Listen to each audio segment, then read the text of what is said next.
Army aviation personnel are familiar in a general way with the Chinook helicopter.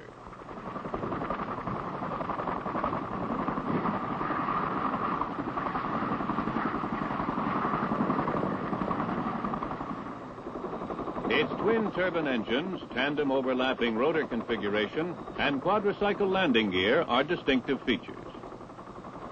In this film, we will examine the Chinook and become familiar with its design and its systems. The Chinook has clean lines and efficient design for its mission, the transportation of troops and cargo. Engines, transmissions, and drive shafts are located on top of the fuselage, with no obstruction of the cargo compartment. For comparison, the Chinook is 1.5 feet shorter than the Shawnee, but its cargo compartment is 10 feet longer than the Shawnee's. The rear ramp and door open and close hydraulically.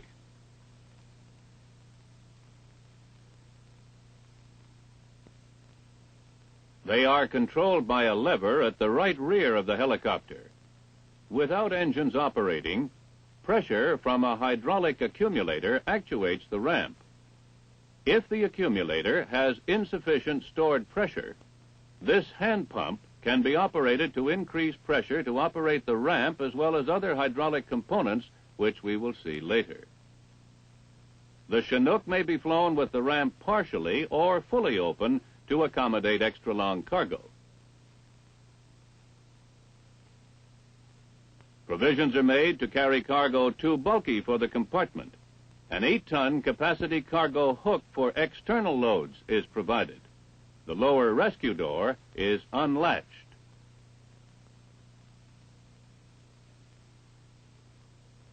It is opened manually with a crank which moves it down and aft to lie parallel to the fuselage when fully open.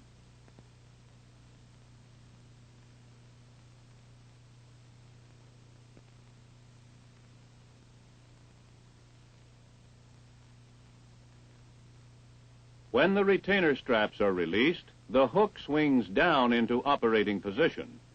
The ends of the beam are trunnion mounted to the fuselage so that the load can sway fore and aft without inducing pitching movements in the aircraft.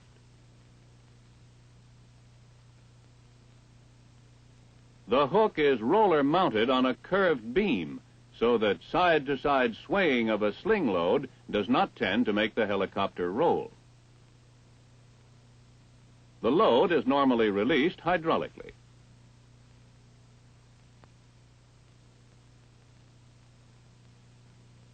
As an aid in the loading or unloading of cargo, a hydraulic-powered winch is provided in the forward end of the cargo compartment. The winch is equipped with 150 feet of steel cable and a high and low-range gear shift.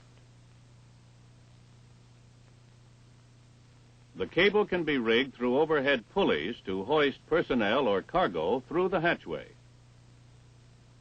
Moving now to the exterior of the Chinook, we will observe some of its service and maintenance features. Fuel tanks are contained in pods on each side of the aircraft. Ease of maintenance was one of the chief design considerations in the Chinook. For example, the landing gear components are readily accessible through access panels, and right and left landing gear components are interchangeable with minor modifications. All of the Chinook's access panels are hinged to the fuselage. They cannot be dropped or blown away while maintenance is being performed. For use during ground operations, 2 external interphone receptacles are provided, one near the entrance door. The other, also on the right side, is at the aft end of the aircraft. Steps are provided at the forward and aft ends of the aircraft on the right side. Work stands and ladders are not required. Platforms are built in wherever they are needed. All regular maintenance jobs can be performed with tools from the standard mechanic's toolbox. A walkway with no-slip surfacing runs down the length of the helicopter. Parallel with the walkway is a tunnel, shown here with covers removed, through which the drive shaft to the forward transmission runs. The tunnel also carries hydraulic lines, electrical wiring, and control linkage. With these items accessible from the exterior, inspection and maintenance can be performed even with the Chinook fully loaded. There are no components requiring periodic inspection under the cargo compartment floor or within its walls.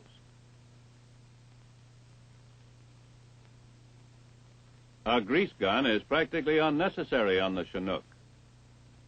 Bearings on the rotor head assembly are all oil lubricated. Each oil reservoir has a sight gauge for checking the lubricant level. The control rod ends and bell cranks are dry lubricated and require no greasing. The Chinook has been referred to as an hydraulic helicopter. Its hydraulic systems contain an unusual amount of plumbing. The Chinook has 3 completely separate hydraulic systems, referred to as Flight Control System number 1 and number 2, and the Utility Hydraulic System. These 3 systems are completely separate. Each has its own fluid reservoir, plumbing, and pump, driven by the accessory gearbox on the aft transmission. The 2 flight control systems do identical jobs, and the Chinook can be flown with only one of the 2 systems operating. The flight control systems provide hydraulic power to operate the stick boost actuators, the stability augmentation system extensible links, and the upper boost actuators. The stick boost actuators are situated in a lower flight control compartment just aft of the co-pilot's seat. These hydraulic actuators are operated by movement of a system of push-pull rods and bell cranks which run under the floor to the cockpit flight controls. They supply hydraulic assist for the cockpit flight controls. The stability augmentation system extensible links are the muscles of a system you will hear referred to simply as the SAS. The SAS links are located just above the stick boost actuators. They automatically make corrective movements of the flight controls to compensate for minor variations in pitch, roll, and yaw. As muscles, they receive their orders from a gyroelectronic brain which senses and corrects for these minor deviations. The upper boost actuators are also referred to as pivoting and swiveling actuators. They are connected between the swash plates and the structure of the aircraft. Their extension or retraction moves the swash plate to control the flight of the helicopter. The boost actuators are controlled by valves, which are operated by rods running to the flight control mixing unit. This unit receives thrust, pitch, roll, and yaw movements from the lower controls and converts these 4 movements into 2 integrated movements for the swash plates. These rods run aft to similar upper boost actuators on the aft swash plate. We can see that the Chinook's flight control system is completely dependent on hydraulic power. It is a fail-safe system, however, since the controls operate efficiently with only one of the 2 hydraulic systems operating.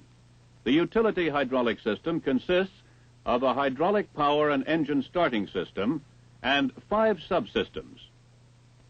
The ramp actuating system, the rotor brake and aft wheel swivel lock and brake system, the hoist system, the cargo hook release system, and the forward wheel brake system.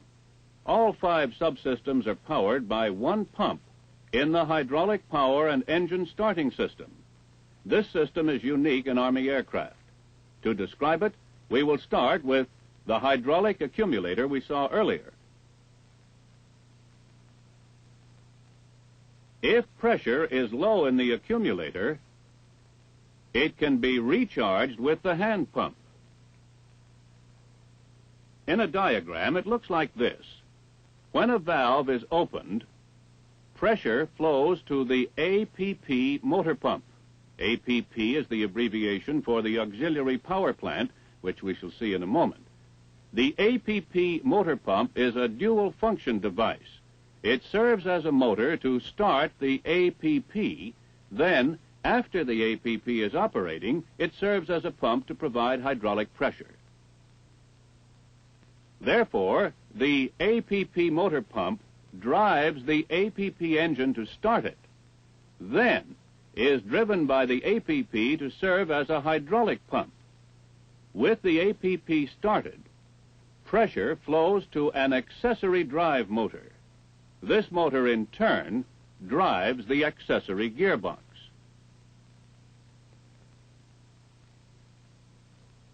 With the accessory drive motor operating, the accessory gearbox and all of the Chinook's hydraulic and electrical systems can be operated without starting the main engines. The utility system pump, the two flight control system pumps, and the electrical system's two alternators are all driven by the accessory gearbox. With the accessory gearbox driving the utility system pump, the 5 utility subsystems are pressurized. The same pressure from the utility system pump is used in the main engine starters. These starters are hydraulic motors, which crank the engines up to starting speed.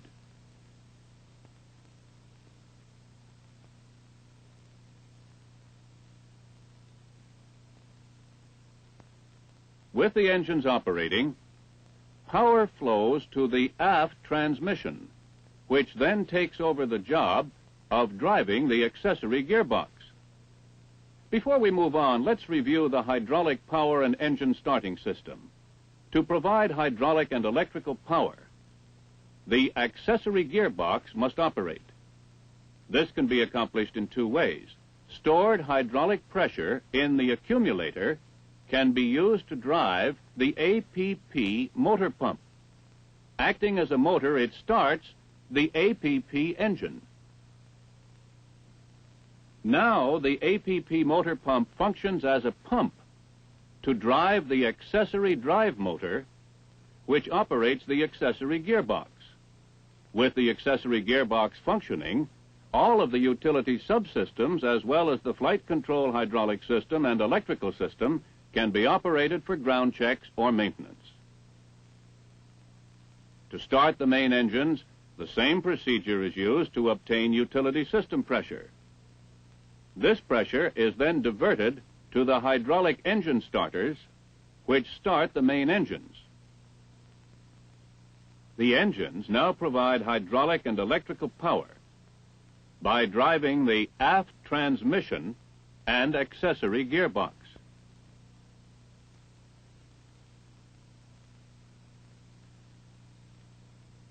The Chinook's hydraulic engine starting has one important advantage. The aircraft is truly independent in the field.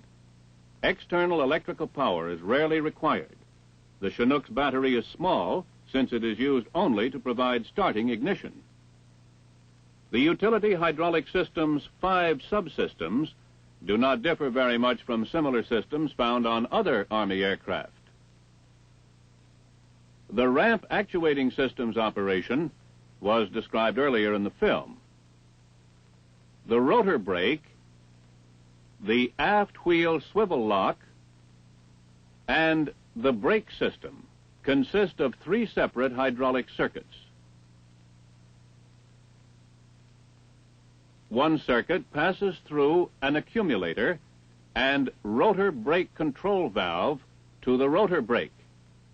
Pressure stored in the accumulator assures that the rotor brake will function even with the utility system depressurized. Another hydraulic circuit runs to the swivel lock control valve and onto the left and right swivel locks. These locks retain the aft wheels in a trailing position. The third hydraulic circuit goes to the aft brake control valve and then to the left and right aft wheel brakes. The aft brakes are parking brakes. They are not maneuvering brakes and do not function when the pedals are depressed. The Chinook's forward wheel brake system does not differ from the maneuvering brakes on other aircraft. The pedals are operated conventionally and operate the front wheel brakes.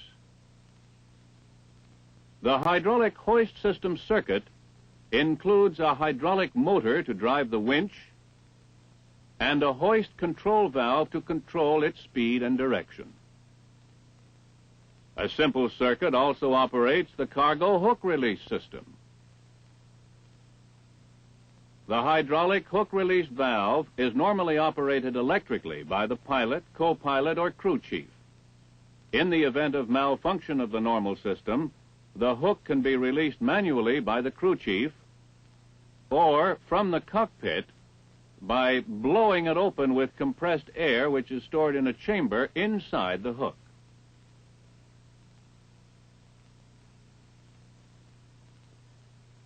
The Chinook is the first Army helicopter with a dual alternating current electrical system. The two alternators each supply 208 volts of three-phase, 400-cycle current to two separate circuits. If one alternator fails, the other automatically supplies the entire load.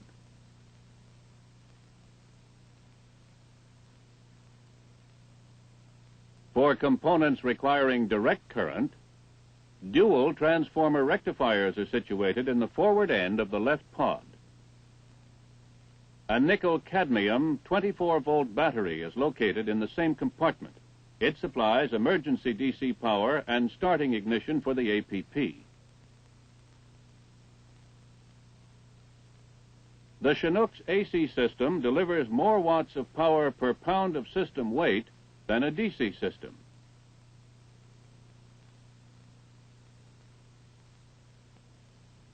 Let's take a moment to learn the functions of three systems which help the pilot to fly the Chinook.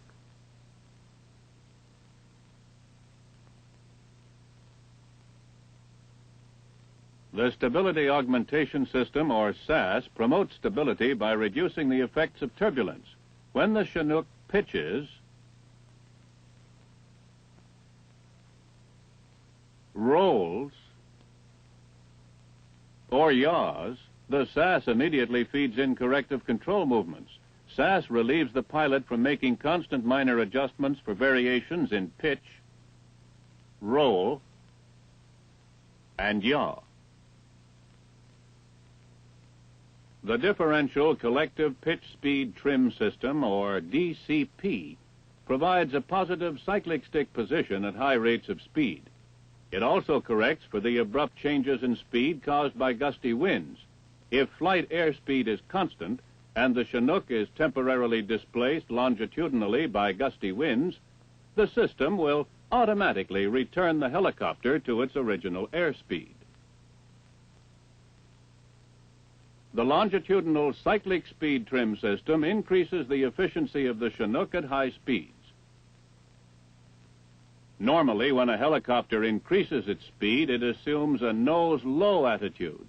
The longitudinal cyclic speed trim system overcomes this in the Chinook. When the Chinook's speed is increased, the longitudinal cyclic speed trim system tilts the rotor discs so that the fuselage remains nearly level, thereby reducing fuselage drag. In the cockpit, there is a change we should note. The control which adjusts collective pitch is called a thrust rod. To move the thrust rod, this trigger must be depressed to release a magnetic brake which normally locks the thrust rod in position. The magnetic brake can be forced or broken in the event of a jam. When making collective pitch changes, it is not necessary to simultaneously twist the grip to adjust power output. Power is automatically adjusted as collective pitch is changed. In addition to the standard instrument panel configuration, the Chinook is equipped with electrically anti-iced and defogged windshields. Electrical current passing through a conductive film between two sheets of glass heats the windshield to remove ice or fog. The Chinook is a complex but rugged aircraft. All of its components are designed for long and trouble-free life. Let us review some of its unique systems.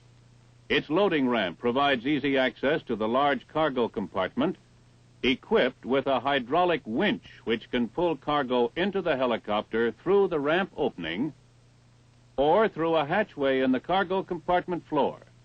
An 8-ton capacity hook is provided for sling load operation.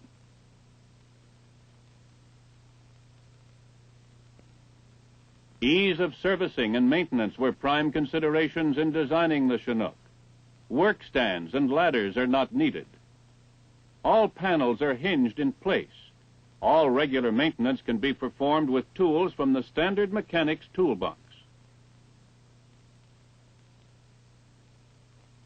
The drive shaft, hydraulic lines, electrical cables, and control rods run through an easily accessible tunnel at the top of the aircraft. The Chinook uses hydraulic power to perform many functions. It has 2 complete flight control hydraulic systems which normally operate simultaneously. Either system can carry the full load, however, if the other fails. The utility hydraulic system consists of a hydraulic power and engine starting system and 5 subsystems. Dual alternators provide alternating current for most electrical equipment. Dual transformer rectifiers and a battery supply electricity to units requiring direct current. 3 electro-hydraulic systems aid the pilot by increasing stability in turbulence, compensating for gusty winds and maintaining a level attitude at high airspeeds. In the cockpit, there are a number of features which are new in Army aircraft.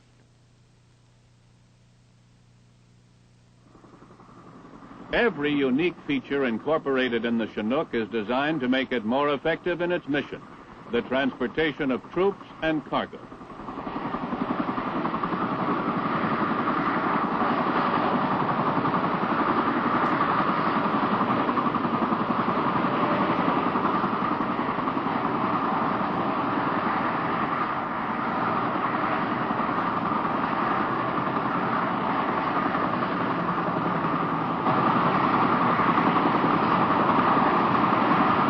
In the field, the Chinook fills an important position in the Army's progress toward air mobility.